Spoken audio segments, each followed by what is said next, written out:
also raised issues in the past that these are things we are reading, looking at the colors of the water passing under the bridge. Of course, we told you we invite a senior official of INEC on this program today because of the many mails we are getting based on the current distribution and collection of permanent voters card. Up till today, additional mails coming in. And so, Ayodele Aluko, INEC Director for Voter Education and Publicity, is right here in the studio with us, and he will be providing, indeed, information strictly on the issue of the distribution of permanent voters card. But let me welcome my colleague, Abulo Semoyagu is here, and Tevetia will join us later. Amechi, good morning, and good morning, dear listener. It's 5 days to the end of PVC collection at the world level, and as our friend will say then in the NTA program, Frank Olize at 9 p.m., do you know where your children are? Do you know where your PVC are? Is my question. We'll keep asking this question until the end of the distribution or the collection of PVC period is over. Do you know where your PVC is to determine? That is the weapon you need to choose your leader. Peter Obi was in Delta State yesterday, and he continued with his promises to change Nigeria. Atiku Abubakar landed in the UK yesterday with meetings with some parliamentarians in the UK, and Tinubu is going to Yobe State today, continue with his campaign, and the president is with him, and they're making promises. Kwankwaso is also there. I think he was in Abuja 3 days ago, making promises for the electorate. You should know that this period you have a lot of political strategies by the aides of the candidates, and you have political stunts as well. So don't be carried away with persons displaying some gestures on air, persons trying to create, throw jabs at each other. You have to make your decision with your PVC, you elect your leader. But Amechi, on the issues you have raised, the fear for the 2023 elections, I stumbled on a story this morning that said in Nasarawa State, the government is buying the VIN number of pensioners as a condition to pay them their pension.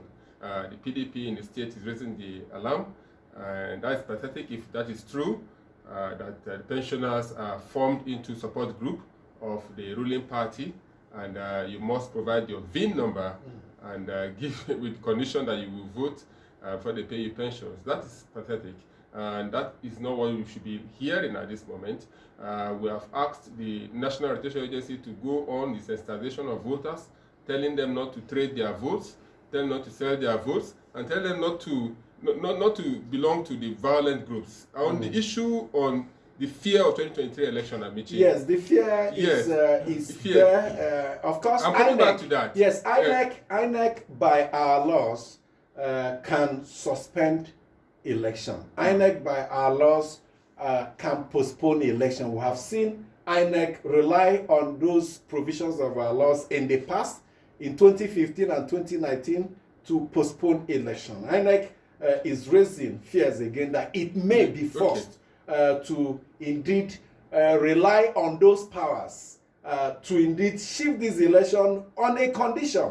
And of course, the provisions of the laws indicates that if there is a security threat, to the extent that elections will not hold in many parts of the country, INEC has the right to shift the election. And that is what INEC is reminding us. The INEC, the chairman of the Electoral Institute yesterday, Abdullahi Zuru, spoke at the validation of election security training resources program yesterday. He was representing INEC chairman. But don't you think that... And INEC chairman, when he speaks for the INEC chairman, you know, he read a prepared speech on behalf of INEC chairman. So that's what INEC is telling us. That if the security level across the country does not increase and it does not improve, then they may have to do something. And they talked of constitutional crisis. If they postpone the election till when the country, the government can guarantee the election, there are, based on our laws, the number of days we can hold the election before the expiry of the tenure of the sitting president. That's what INEC meant when it made reference to a possible constitutional crisis. So it behoves on everybody, especially the government, to work with INEC and every other stakeholder to deal with rising security threats across the country. Yes, Amici. Well, if the elections, like somebody was saying that what the INEC official said was blown out of proportion in the various headlines we saw, up to the extent some persons saying INEC may cancel 2023 election. Now that is big. We shouldn't be entertaining such big words, such fearful words as the case may be ahead of the election, when people are preparing, parents are preparing, elderly people are preparing, the politicians are preparing, and you come with such headlines that INEC may cancel. No, but Amici. No, that is what INEC said. INEC said they may cancel, so it's worthy to be a headline. In fact, it is a headline. When I read it yesterday, my mind started running riot. Yes. I thought of INEC power under the provisions of our law to cancel, and I thought of what the administration can do. I also remember what happened in the past, and I cited it here. In 2015, we had to postpone the election for 6 weeks to enable, it came at the instance of the then National Security Advisor to push the terrorists out of the Northeast, and they succeeded. We held the election. In 2015, it wasn't due to security issues, it was logistic challenges. But many people, including us here on political platform, have always raised the concern about a state of security across the country and the ability of INEC to deploy men and materials. And the INEC official yesterday stated it, that they are relying heavily on youth corps members, and their safety remains uppermost. Yes, that is why INEC said they've ensured 1.4 million ad hoc staff that will conduct the election. But eventually, beyond this, I think the security agencies, as I keep saying, they should work together and keep giving assurances to electorate. It's not only INEC can shout, yes, because the INEC will not carry gun or will not carry the stick. The security agencies need to be on their beat, up and doing, to ensure that every look and cranny of Nigeria is secured ahead of the election. Let's welcome Tevetia. Amici, good morning to you. Good morning, listener. Ordinarily, one would expect that perhaps the National Security Advisor or the Inspector General of Police should speak up today on this particular issue. Also, that especially the presidential candidates at their various campaign rallies should speak about this issue.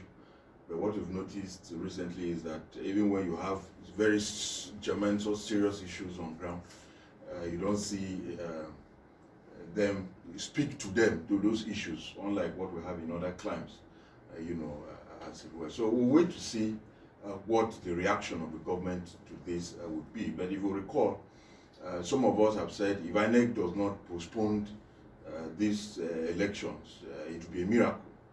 Because we've seen it in the past. You mentioned 2015, 2019, perhaps in 2011, there was deployment. People, they had already got into the polling booths before, there was a announcement of postponement and all of that. So it has become a part of our culture, sadly. But we'll wait to see how all those issues will play out. Some of us were there in 2011 when youth corps members were killed, and the sad thing is, up till date, justice have not been served. I recall I was covering the court case until I left that state in 2013, and I'm not sure anybody has followed up to give us, whether there were any convictions. I was there when they did the ceremony to bury them, and the government gave assurances they were going to compensate. I don't know how far that has. Beyond the compensation, justice in terms of those who carried that, because persons were arrested, persons were arraigned before the court, and all of that. But we'll wait to see how, those issues will eventually. Another issue we need to quickly trash before we bring our news and get our guests on is IPAC.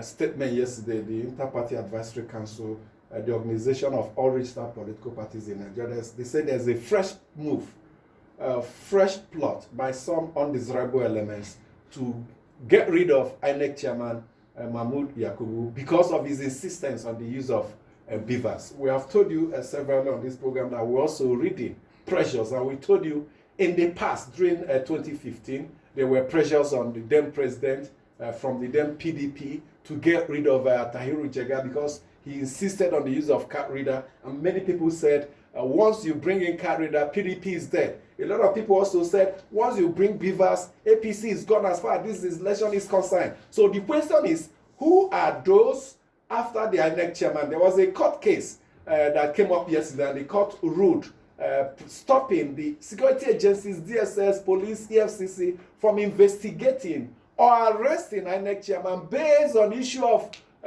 declaration of assets. So if the court had given him that solace, as it were, temporary as it may be, IPAC didn't give us greater details about this fresh plot. Are they using any other strategy to stop this election? I mean, you see, some things are very clear. What is playing out, again, is almost what happened with the CBN and the cash withdrawal limit. And I recall that I said it's an institution. Even if you remove Godwin Emefiele, CBN had taken that decision.